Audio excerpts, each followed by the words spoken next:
when I was doing the film, at the same time, it took me 4 years. So many things were happening. Kani and their parents wouldn't talk to them. One of my good friends was dating a French Canadian. Now she's married to him, but for 3 years she went through hell. And they say, my God, like, do we need to put this much pressure on the kids? Is it worth it? Like, you know, our parents' generation did whatever they had to do. And like, my parents were in love, they got married. And what if I fall in love with someone and like, for me, the pressure of betke asket zades over someone you love is just insane.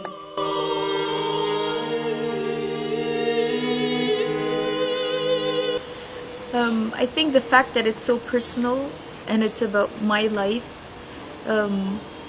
makes it more interesting, because somehow you could relate to my story, or anybody could compare their lives to my life. If I had made a historical documentary, it would touch to a certain extent, but when it gets personal, you actually get attached to that character, to that person. So, and a lot of people after the screening come and say, you know, it touched me, this is my life, or your father reminds me of my father. So, and in general, I tend to like autobiographical documentaries. So I figured if I like it, I could make an interesting film with using the same treatment. So I guess that's why. And I had watched one of Michael Moore's documentaries, and Roger and Me, and it's a personal film. It starts on a very personal basis, and he actually showed childhood footage he showed footage from his childhood. So I thought, wow, I have some childhood footage myself, you know, and maybe this could work. I had found that interesting.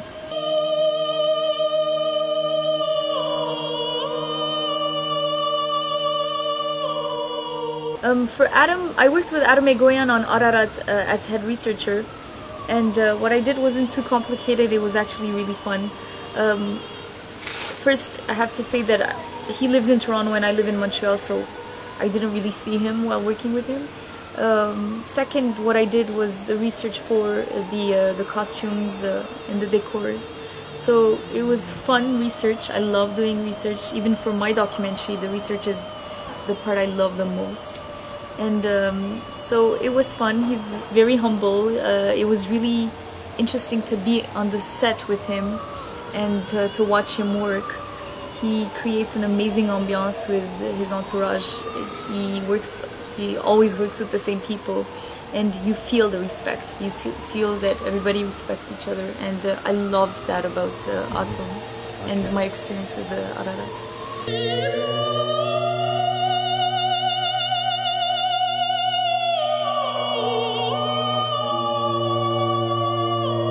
I think the biggest challenge was finding the grants.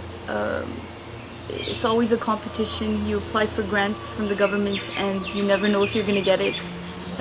So that was very problematic. Going to Turkey was, I don't know if I would use the word problematic, but it was definitely a challenge. I knew I was shooting good footage, but I didn't know if I'd be able to come back with all that footage. I had 25 hours of footage, and I was happy that nothing happened to that footage. And doing an interview with my father was very stressful. Going to Turkey was stressful, but I think it was more stressful to interview my father.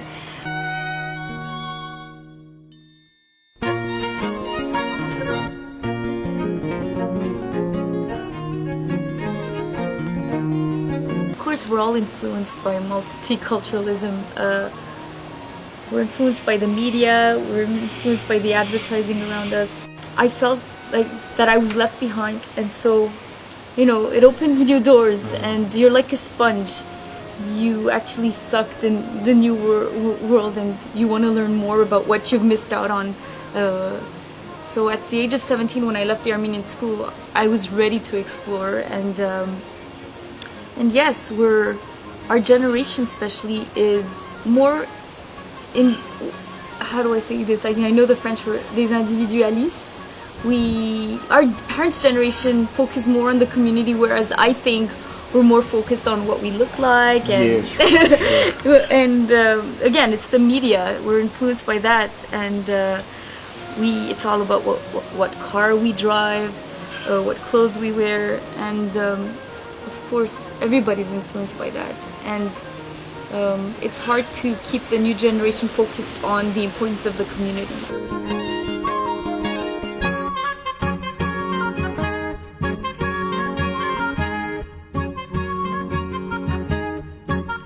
Already the genocide is a heavy topic.